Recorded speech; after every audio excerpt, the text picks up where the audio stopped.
شكرا يا ربي شكرا هديت قلبي شكرا. Saya mau bertanya, bagaimana caranya untuk menghadapi orang tua yang selalu mau menanggung sendiri, tidak mau mendengar perkataan orang lain. Masya Allah. Anda siapanya ini? Okay?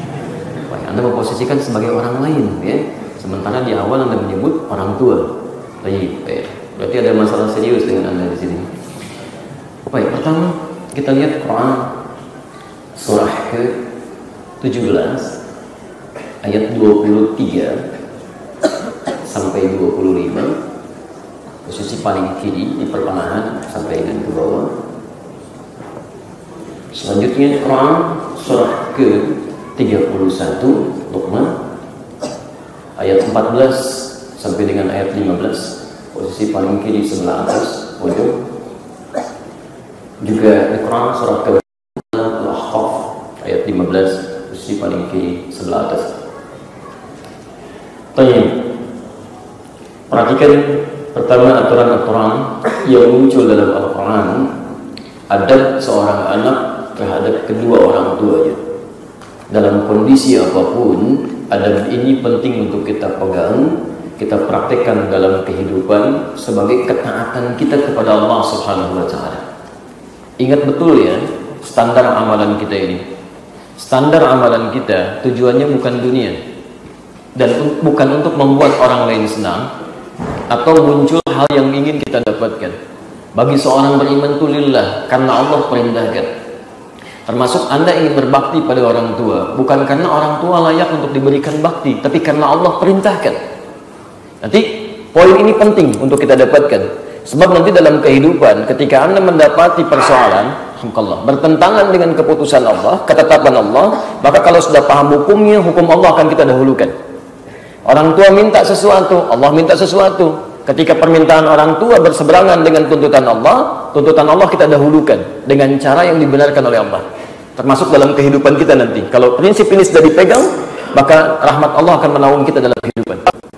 Baik, lihat kaidah pertama. وَقَضَى رَبُّكَ أَلَّا تَعْبُدُوا إِلَّا إِيَّاهُ وَبِالْوَالِدَيْنِ إِحْسَانًا.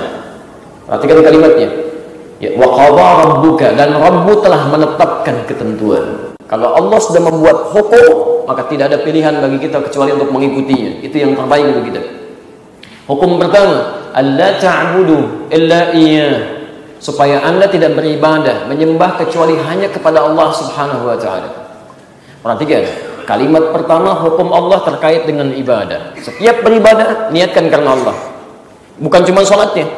Kalau Anda mau bekerja diniatkan sebagai ibadah, lillah sudah. Mau makan niatkan ibadah, lillah. Mau minum niatkan ibadah, lillah. Maka ketika Anda kerjakan ciri orang yang mengerjakan aktivitas karena Allah, maka semua turunan aktivitasnya akan mengikuti ketentuan Allah. Mustahil ada orang minum karena Allah, dia kemudian menyentuh minuman yang tidak disukai oleh Allah, atau dia megang dengan tangan kirinya, atau dia tidak mengucapkan kalimat Allah saat akan mengkonsumsinya. Di orang yang mengatakan karena Allah, maka semua turunan hukum Allah akan diikuti di sini. Jelas di sini? Tahan sebentar ya, kita lanjutkan dulu supaya tidak terputus jawaban kita di sini. Sekarang hukum ibadah ini yang paling menarik, setelah selesai mengatakan illa iya wa bil walidaini ihsana, dan Allah menetapkan hukum yang tidak boleh berubah kepada kedua orang tua, mesti berbuat baik. Mesti berbuat baik. Indah kandungan Quran. Berbuat baik pada orang tua disandingkan dengan ibadah kepada Allah Subhanahu wa Ta'ala. Posisi nomor 2. Kata para ulama tafsir, ini menunjukkan derajat kemuliaan tinggi luar biasa. Yang dimaksudkan, berbakti kepada kedua orang tua, berbuat baik kepada kedua orang tua, memiliki nilai yang tinggi di sisi Allah sampai disandingkan setelah kalimat beribadah kepada Allah Subhanahu wa Ta'ala. Jelas di sini? Nah, ini satu. Yang kedua, bakti kepada kedua orang tua ini itu seringkali menggunakan kalimat ihsan dan turunannya. Lihat kalimatnya. Misal, Quran surah ke-31 ayat 14 tadi, posisi paling kiri sebelah atas. وَوَصَّيْنَا الْإِنسَانَ بِوَالِدَيْهِ حملته أمه وهنا على وهن وفصاله في عامين أن اشكر لي ولوالدي إلي المصير. Lihat kalimatnya, ini satu. Ada kalimat yang mirip dengan ayat ini, itu di Al-Ahqaf ayat ke-15, menggunakan kata ihsan lagi. Ya, dan turunannya, wasainal insana biwalidayhi ihsana. Baik, menggunakan kata ihsan. Ada yang menggunakan kata husna, turunan dari ihsan. Nanti diturunkan bagaimana cara berihsan ini, ditafsir nanti di Quran surah ke-31 ayat 14 tadi. Ya. Sekarang perhatikan. Tidak disebutkan kalimat ihsan. Pertama, kecuali menunjuk pada semua kebaikan yang merasa disaksikan oleh Allah. Saya ulang ya. Tidak disebutkan kalimat ihsan dalam istilah fikih kecuali menunjuk pada kebaikan yang merasa disaksikan oleh Allah. Dalilnya ada di hadis Muslim nomor hadis ke-8. Ya, hadis Muslim jilid yang pertama, bab muqaddimah. Nomor hadisnya yang ke-8, posisinya paling kiri sebelah atas, riwayatnya dari Umar bin Khattab radhiyallahu taala anhu. Warna kitabnya biru dongker, cetakannya Darul Hadis, cetakan tahun 2002. Kalau tidak ditemukan di sini, di Al-Arba'in ya. Ini yang paling gampang, cuma 42 hadis. Posisi hadis nomor kedua, paling kanan sebelah atas, ada terjemahannya. Kalau belum punya juga, dengarkan aja saya bacakan sekarang. Perhatikan kalimatnya. Ini sampai Jibril turun bertanya pada Rasulullah, mal ihsan, apa itu ihsan? Tadi Allah sampaikan berbakti pada orang tua mesti dengan ihsan. Sekarang ditafsir apa itu ihsan. Al-ihsanu kata Nabi, ihsan itu an ta'budallaha ka'annaka tarahu fa in lam takun tarahu fa innahu yaraka. Engkau menjadikan aktivitasmu sebagai ibadah karena Allah. Di pertama rumus ihsan itu melakukan sesuatu karena Allah. Jadi begitu Anda akan berbakti pada orang tua, bukan karena baktinya tapi Allah memerintahkan. Dan rasakan ketika Anda akan mengerjakan itu, awas, lihat. Fa innahu yaraka, rasakan Allah sedang mengamati kita. Dilihat, disaksikan oleh Allah. Jadi ketika Anda akan minum misalnya, Anda akan minum, rasakan Allah melihat, memperhatikan kita minum. Maka orang yang merasa diperhatikan oleh Allah, dia akan berusaha semaksimal mungkin sesuai dengan ketentuan Allah. Cara minumnya, cara duduknya, bismillahnya dengan segalanya. Maka bagaimana dengan orang yang ketika akan berbuat baik kepada kedua orang tua, dia menjadikan itu bagian dari ibadah ketaatan kepada Allah plus merasa disaksikan oleh Allah Subhanahu wa taala. Kata Allah, "Fala taqul lahum uff." Ya, dalam keadaan yang tidak menyenangkan pun hindarkan hal-hal yang buruk sampai mengatakan hindarkan. Di sekalipun ada sesuatu yang kurang menyenangkan diterima dari orang tua, adab pertamanya sabar dulu, dengarkan keluh kesahnya. Sabar dulu, dengarkan. Jangan sampai kemudian keluar hal-hal yang tidak menyenangkan. Sampai berkata, pun jangan lakukan. Tahan dulu. Tahan. Ini ilmu yang pertama diturunkan oleh Allah lewat Al-Quran. Jadi ketika Anda akan melakukan sesuatu yang tidak menyenangkan, rasakan Allah sedang melihat Anda. Ini saya perintahkan, kamu tidak taat pada saya. Ya? Itu kalau kalimat ihsan kita ingin hadirkan. Ya. Kalau kita katakan, ya Allah kenapa? Kalau kamu masih bertanya, ditafsir di Quran surah 31 ayat ke-14. Ya, wa wassaynal insana biwalidayhi. Kami wasiatkan pada setiap manusia berbuat baik pada kedua orang tuanya. Kalau kamu merasa tidak nyaman dengan sikap orang tua, hamalathu ummuh. Coba bandingkan dengan bagaimana orang tua pun bersabar saat mengandung kamu. Lihat kalimatnya, ada perbandingan di situ. Wahnan ala wahn, sulitnya luar biasa. Bahkan ditafsir nanti wahnan ala wahn di Quran surah ke-7 ayat 189. Ya, falamma athqalat, maka tatkala kandungan semakin berat, miring kanan susah, kiri susah, dijaga dengan baik. 9 bulan dibawa-bawa tuh. Nggak mau ditinggalin, Pak. Nggak ditinggalin tuh.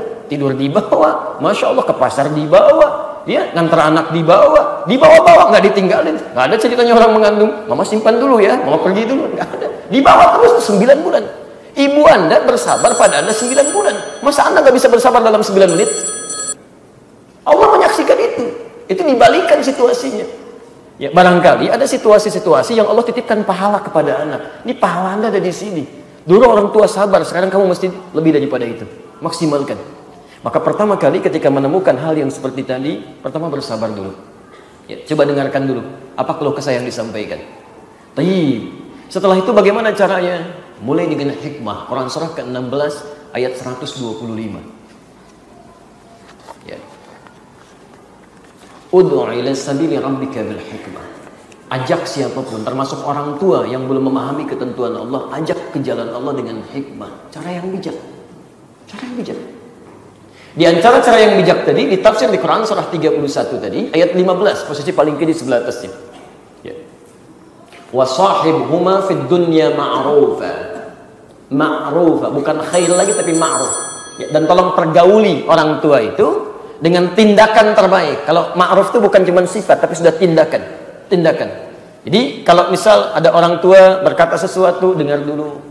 Kalau perkataan itu keluar dari hukum Allah, pelan-pelan luruskan dengan cara yang sekiranya sesuai dengan sifat dan wataknya. Ya. Kan ada yang mohon maaf sebetulnya bukan gak mau dengar, tapi mungkin dengar orang lain yang tidak harus lewat Anda. Ya, Anda nggak didengar, tapi orang lain mungkin didengar. Maka Anda bisa salurkan, tidak harus lewat Anda. Sampaikan kepada orang didengar oleh orang tua Anda. Bisa lewat paman, bisa lewat misalnya uak, kalau dalam istilah orang Sunda itu kakaknya ibu atau kakaknya bapak. Sampaikan. Ya, Masya Allah Pak. Ya, Bapak luar biasa dititipkan sebagai ayah Nanda. Baik, alhamdulillah sampai hari ini. Emang kata bapaknya kan, sampaikan. Sudahlah kamu nggak usah nasihatin papa sudah tahu. Pasti kamu mau bilang apa? Nggak didengar, nggak apa-apa. Terima dulu, alhamdulillah. Lalu Anda berdoa kepada Allah. Ya Allah, mohon lembutkan hati saya dan lembutkan hati kedua orang tua saya. Luaskan jiwa saya ya Allah. Kemudian Anda mohonkan ya Allah, Kau titipkan ayah saya sebagai ayah bagi saya. Mohon jangan pisahkan kami di akhirat nanti ya Allah. Satukan dalam kebaikan. Minta setelah tahajud, mohon dengan baik. Bacain Quran, setelah itu berdoa lagi. Lalu Anda coba cara dengan cara yang berbeda. Ya, mulai kemudian dengan orang yang didengar oleh beliau. Mungkin lewat ustadznya, mungkin lewat paman dan sebagainya. Sampaikan. Dari situ akan lebih mudah didengar. Pelan-pelan. Dan isi dengan berdoa kepada Allah Subhanahu wa taala. Insya Allah akan terjadi perubahan. Ya. Jelas sampai sini? Baik. Dan tolong jangan selalu berpikir yang tidak baik. Yakinkan dulu insya Allah. Dan di situ ada ladang pahala. Kadang-kadang mencari pahala itu ya tidak jauh. Ya, banyak di rumah itu. Cuman uniknya ketika diberikan tidak mau diambil. Itu poinnya. Ya.